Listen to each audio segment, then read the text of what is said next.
These are victims of abuse by Catholic Church clergy, those who have found the strength to speak out, to demand justice. They say there are many, many more who are still too traumatized, still summoning up the courage to talk. For 10 years, I could not speak about what had happened to me. Throughout my adolescence, I could not put it into words. I couldn't ask anyone for help. Sebastian was 13 years old when he was sexually assaulted by a priest at his school. He did finally manage to name his abuser, who eventually was tried and jailed.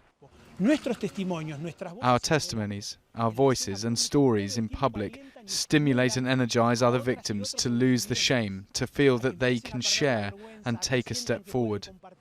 The tide, he says, is turning in Argentina and around the world.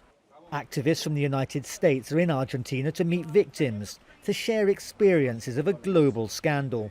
We can cite several cases where bishops recently have refused to disclose information to prosecutors about crimes by their priests. And they can get away with it here because they operate with legal impunity.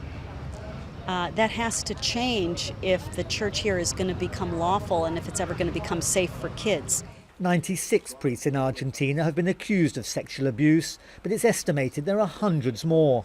Just a handful have been prosecuted and thrown out of the church. Only now is the full extent of abuse in the Catholic Church coming into the open as more and more of these victims speak out. So why, they're asking, is the Vatican not listening to them, not doing more to tackle the scourge of child abuse? The head of the Roman Catholic Church, Pope Francis, has called the abusers ravenous wolves who must prepare for divine justice. Zero tolerance. And Pope Francis needs to get back here, order zero tolerance, remove every priest that has assaulted a child from the priesthood, and identify and remove every bishop that has covered it up from their position of responsibility. Their message is that if he can't tackle the issue in his own country, which he's not visited since he became Pope in 2013, he won't be able to deal with the scandal in the rest of the world. In the meantime, the voices of the abused are only growing louder.